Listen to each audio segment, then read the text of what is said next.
Halo semua, kembali lagi di channel Naik Level. Pada video kali ini, saya ingin membahas saham JSMR atau Jasa Marga. Ini BUMN ya teman-teman ya. Sudah rilis laporan tutup tahun 2022 tanggal 2 Maret 2023, jadi sudah dari awal Maret ya. Ini sekarang tanggal 19 Maret 2023, kemarin Jumat, ini hari Minggu ya, Jumat kemarin itu tanggal 17 harganya naik 2,61% atau menjadi 3150 per lembar saham. Nah, kita kan bahas dulu kinerja harga sahamnya ya, teman-teman ya. Nah, kalau kita lihat di sini, hanya teman-teman kalau beli pas 3 bulan yang lalu dan 3 tahun yang lalu itu profit ya teman-teman dan year to date sudah profit 5,7%. Namun di lainnya misalnya teman-teman pegang sudah lama 10 tahun, 5 tahun ini masih minusnya cukup lumayan ya. 45 sama 34%. Ya, setahun juga 6 bulan ya 10 sampai 12% ya teman-teman ya dan sebulan.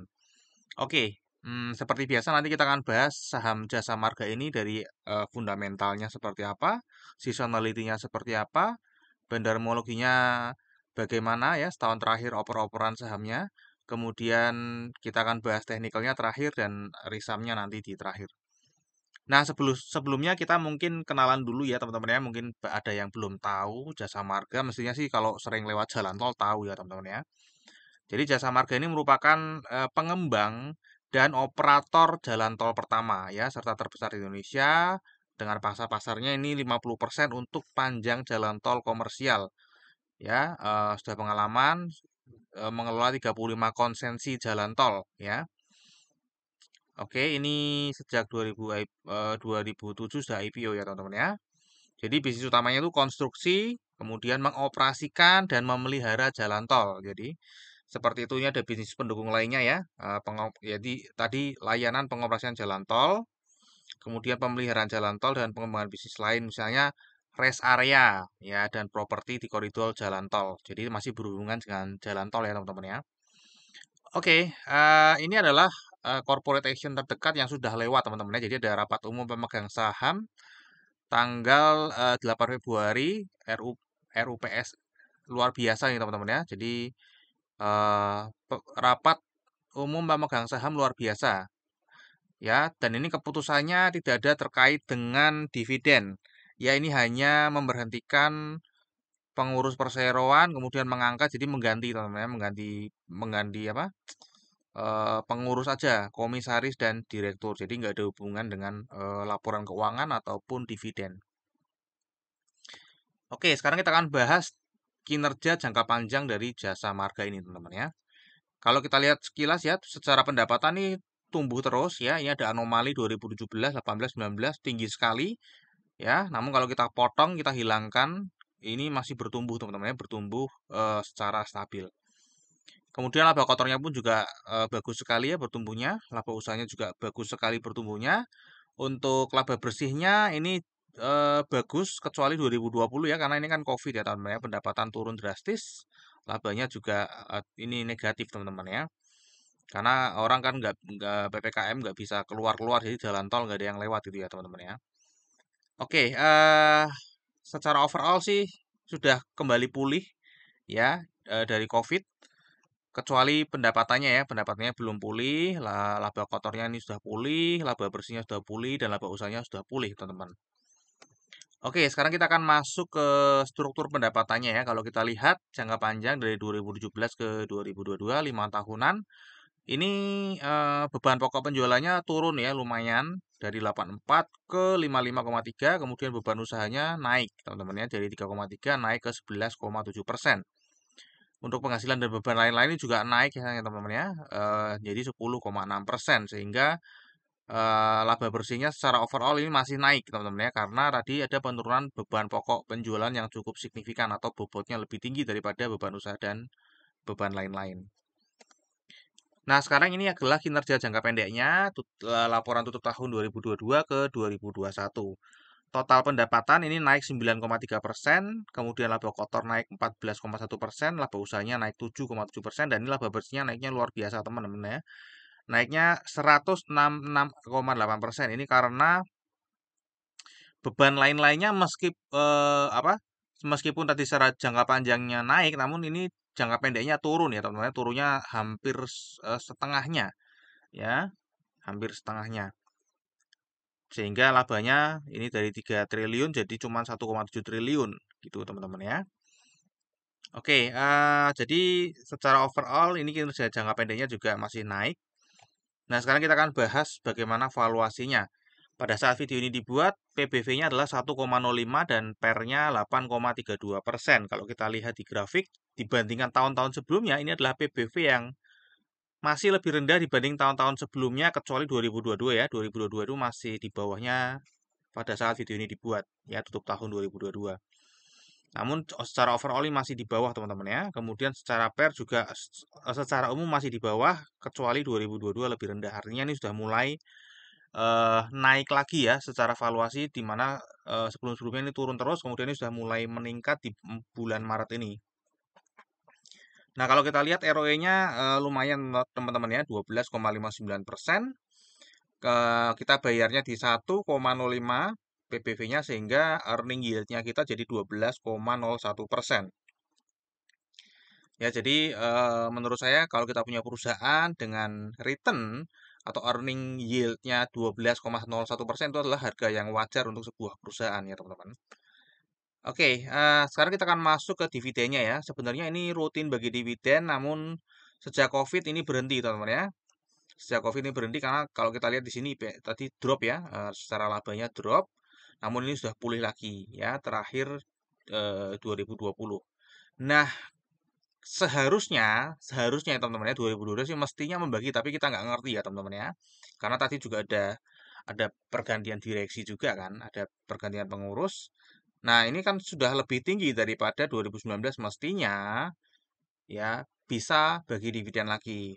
Tapi semisal bagi dividen pun dengan DPR yang sama tahun 2019 akan membagikan kira-kira 19, kalau dibagi harga saat ini ya.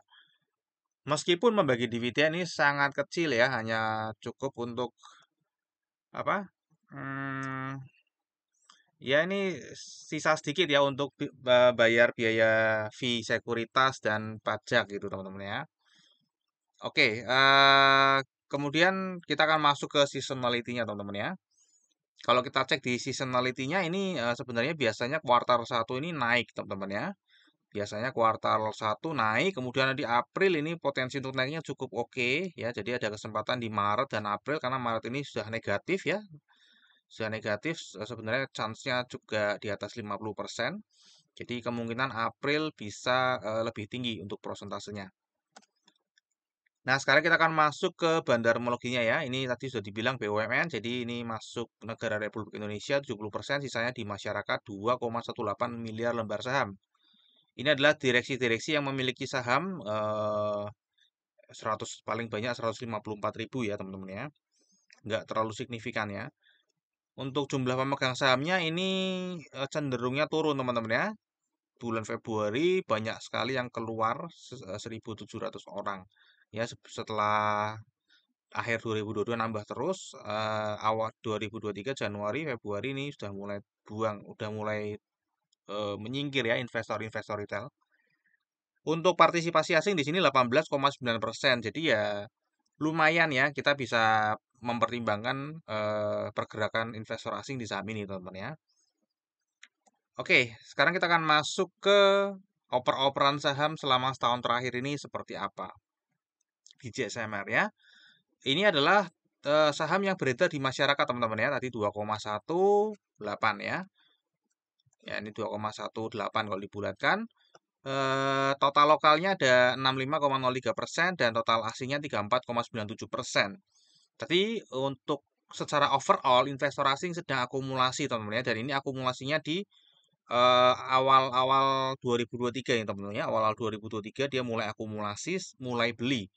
Ya, kemudian kalau kita cek dari 65% ini, pemilik terbesarnya adalah asuransi, dan asuransi ini sedang buang barang.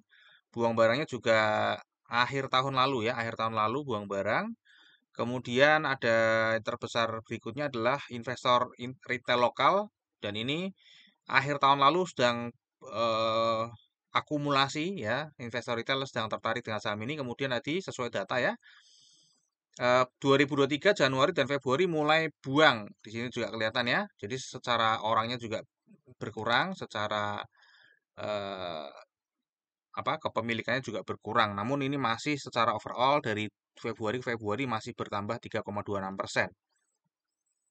Oke, jadi kalau kita lihat di sini teman-teman ya, sebenarnya ada dua pemain besar yang sedang membuang barangnya secara rutin ya. Yang pertama tadi insurance ya, ini membuang 1,85% ya, membuang meskipun ini Februari sudah mulai seperti membeli lagi. Kemudian yang kedua adalah reksadana, teman-teman. Reksadana lokal ini buahnya cukup banyak, 4,69%. Jadi dia berkurang cukup besar nih kepemilikannya ya. Dan ini masih buang terus sampai Januari, Februari sudah mulai eh, naik nih teman-teman ya. Dan kita lihat ya dua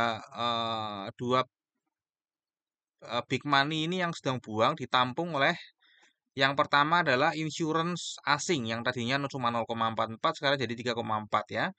Ini lumayan oke, namun yang paling banyak adalah ternyata investor retail lokal. Ya, investor retail lokal ini lebih banyak, jadi ini lebih ke sedang distribusi ya. Sedang distribusi, jadi asuransi dan reksadana lokal sedang distribusi, ditampung oleh investor retail lokal, dan untungnya separuhnya ditampung oleh uang besar juga ya, asuransi investor asing. Jadi nggak seluruhnya ditampung oleh investor retail lokal, hanya separuh. Ya, oke kira-kira itu teman-teman. Jadi ini menurut saya sedang distribusi ya. Kebetulan aja ada yang menampung uang besar juga. Ya, dan investor asing terlihat sedang akumulasi gitu ya. Oke, ini adalah bulan Maretnya teman-teman, ini dari 1 Maret sampai 17 Maret. Kalau kita lihat juga ini kelihatannya sedang distribusi teman-teman ya. Tadi kan sudah diinfokan bahwa sedang ada asuransi dan reksadana yang sedang buang barang. Jadi ini kelihatan di sini sedang distribusi lagi. Maret dilanjutkan. Namun kalau kita perhatikan dari investor asingnya, justru Maret ini sedang akumulasi seperti yang tadi sudah diinfokan juga ya. Karena kebetulan yang menampung setengah dari barang yang dibuang oleh asuransi dan reksadana lokal itu adalah asuransi asing. Ya, sehingga kalau kita lihat secara asing ini sedang akumulasi.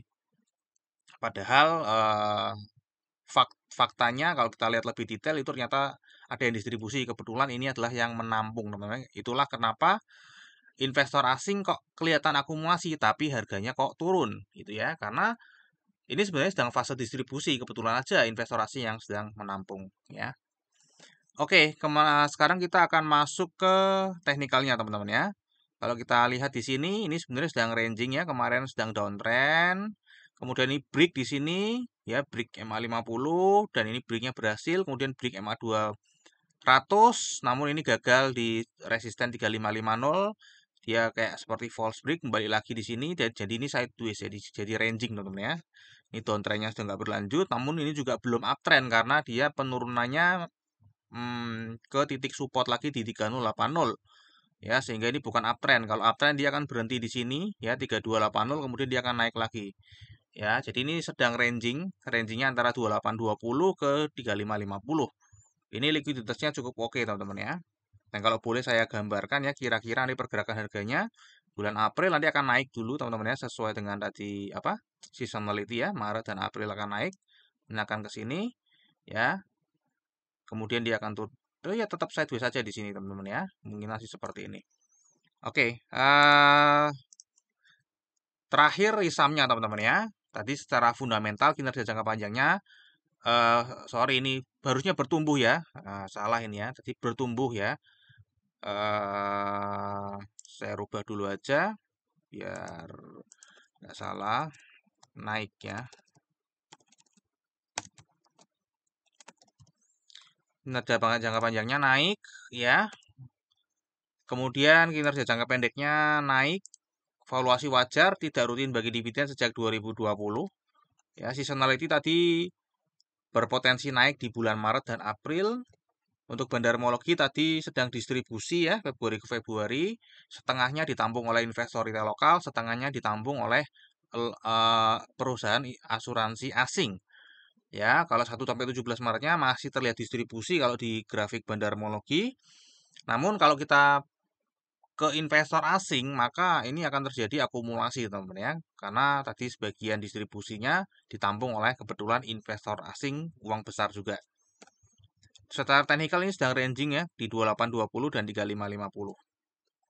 Oke, terakhir sekali disclaimer. Jadi analisa yang saya paparkan di YouTube ini adalah analisa saya pribadi yang tentunya bisa salah. Jadi teman-teman bijaksana dalam menggunakan informasi yang ada di video ini. Silahkan tetap analisa sendiri sebelum teman-teman memutuskan jual atau beli saham CSMR ini ya.